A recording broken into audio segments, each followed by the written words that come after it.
to the CDO Magazine's interview series. I'm Asha Saxena, CEO of World Leaders Advancing Women Leaders in Data and AI. I love saying world leaders coming together, Bhavna, because I feel like we're really bringing together the world. We are, yeah.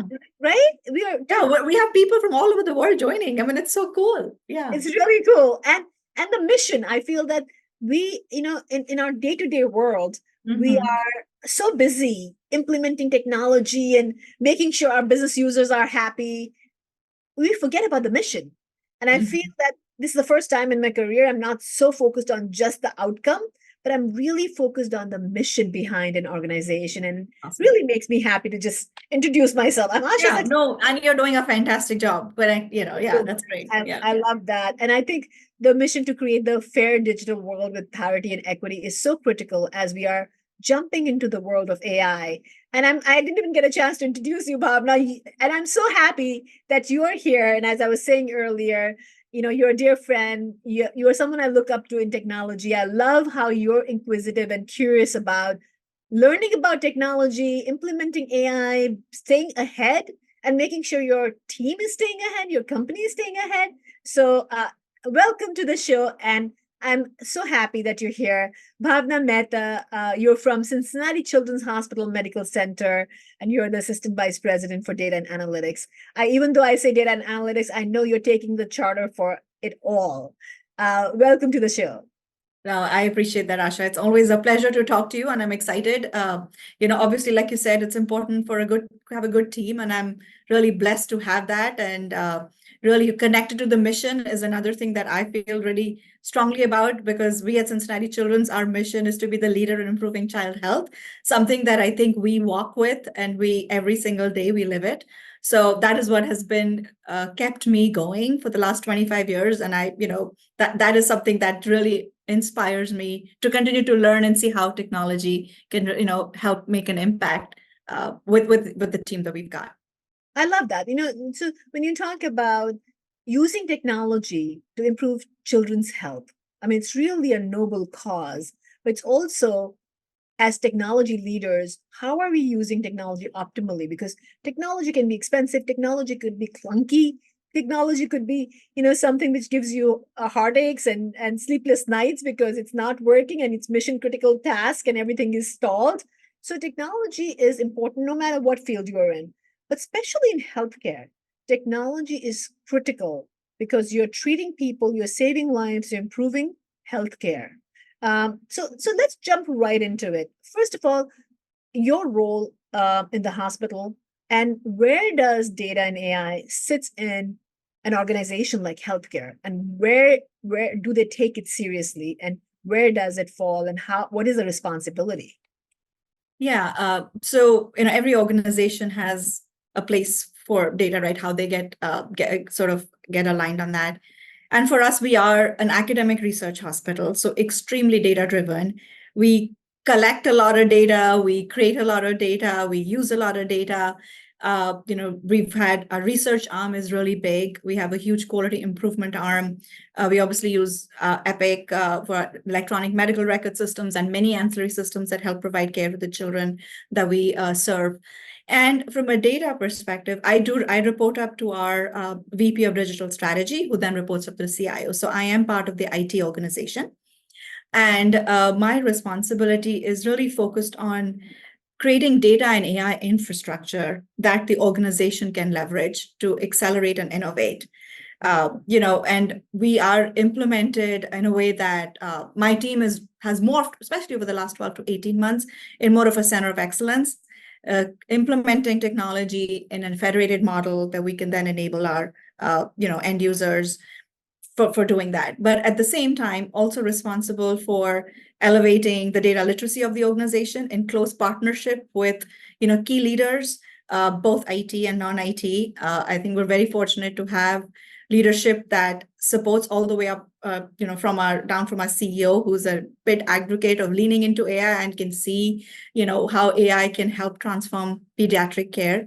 So really, that's where we're at. Our CEO and CIO have been saying data is the new oil. We've heard that, right, a lot, but we really do mean it, and we want to see how we can continue to fuel, new insights using data. I've been in the industry for 30 years now, and I worry when I say 30 years because it kind of ages you, but I still feel young because technology is evolving so fast. We are all students, right? It feels like, oh my God, we're starting our journey again because so much new technology, so many new models coming out. And it is an exciting time because you think GPT, when the GPT, or the OpenAI launched GPT 3.54. I mean, so, and now Meta launched Lambda, right? So it's constant evolution of these models. And in a way, it's healthy competition because every company is trying to jump in and say, how can we get ahead? But what I've seen traditionally is when the senior leadership, executive leadership, the ELTs are investing in technology, believe in technology, run their organization based on data, informed decision. And I love what you said about, you're an academic institute. So research and innovation is the core of your organization to provide services. So having a leadership that promotes technology innovation and acceleration is critical to the success of engineers who are in the organization. I would love to hear how your organization, as you said, is leading towards AI or innovation. How do you lead? What is your leadership style? And as soon as you joined, you credited your team immediately. So talk about your leadership style and where the diversity, and diversity is a big piece because when you talk about AI models, they're leaning towards the bias already, which is there in the world. How does your leadership style impacts how you pick the team, how the team gets inspired to learn and grow, and how to create the impact you spoke about within your organization and business units? Yeah, I think that's a big loaded question here. Lots of different pieces and a lot of different pieces that play into that, right? So I'll start with my leadership styles is collaborative. So I love to work with the team and try to develop those relationships because I think that's really really important. We all analytics or anything today is a team sport, right? You can't do it alone. So that's really what my leadership style is, more collaborative, but also a little bit of, I think, pushing people or pushing the envelope a little bit. I do challenge the status quo. That's been kind of my way of working, that I like to challenge status quo and understand why or why not, or what we could do differently. But that has been my kind of leading with empathy and transparency, and then kind of pushing the envelope a little bit. That's kind of what been my leadership style.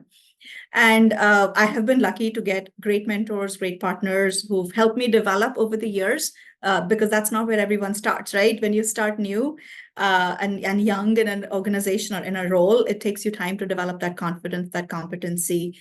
So I think that takes time, and having mentors, making sure that that's happening for you, or you're being offered the opportunities, or you're advocating for yourself is also important.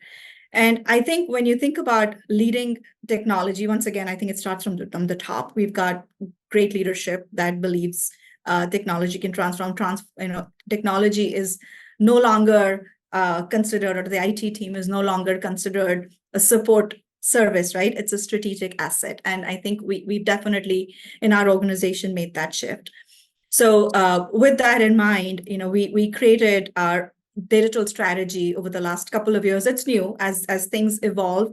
I think this is year 3 of our overall digital strategy, when about 5 years ago we started doing some moonshot planning of saying, hey, yes, we're great.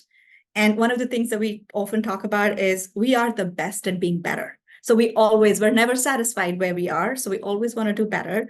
So with that spirit in mind, right, like what is it going to take for us to leapfrog and to continue to be that leader in child health? And using that, we declared some of our strategic goals, which are moonshot goals of, providing exceptional care and curing mental health, and like all these really audacious goals.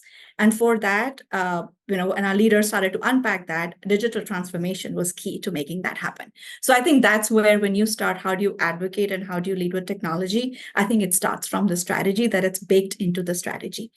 And as far as we're thinking about implementation, right, we have an AI governance council because we want to make sure that we are implementing these models, as you said, responsibly, ethically, from a bias perspective, we do have bias because we're training on data that's history, right? There are times when we don't want to perpetuate that history or that bias.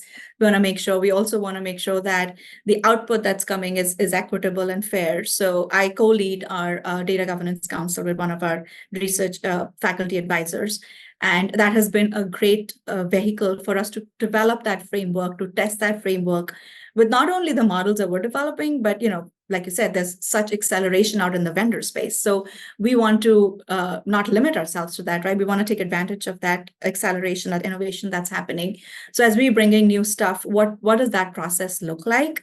And at the same time, when we pull those teams together, and I'm kind of walking through in my head your questions from a diversity of team perspective, we have a huge initiative, Asha, in the organization on diversity, equity, and inclusion. We have a chief diversity officer who's done a fantastic job in our organization, because for us, diversity means equitable outcomes for kids, because we know that lack of diversity and lack of inclusion impacts or creates disparity in health outcomes. And, that is something that we take very seriously as being the leader in improving child health.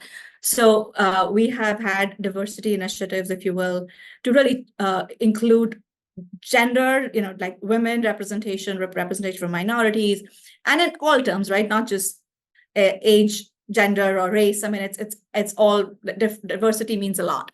So how can we really diversify our workforce and make sure that we have different perspectives involved, especially important for AI, because as AI is becoming more of a commodity, right? It's serving a vast majority or a vast community. We got to make sure that we have the perspective of the vast community as well, because otherwise it really won't serve the purpose that it needs to serve us on a broad level.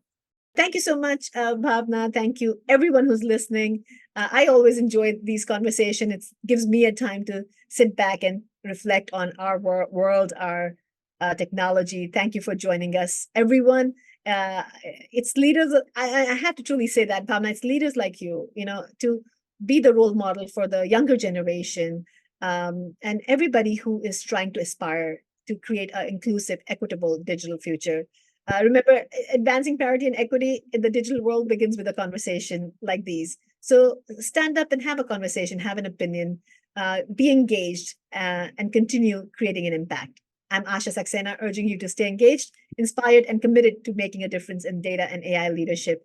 And if you are in Los Angeles, please join us May 9th at L'Oreal West Coast campus. And if you have a question about WLDA, reach out to Bhavna or me, and we'll be able to share information about what we do in WLDA and how we build a community that cares. Thank you so much for joining us. Bye-bye. Thank you.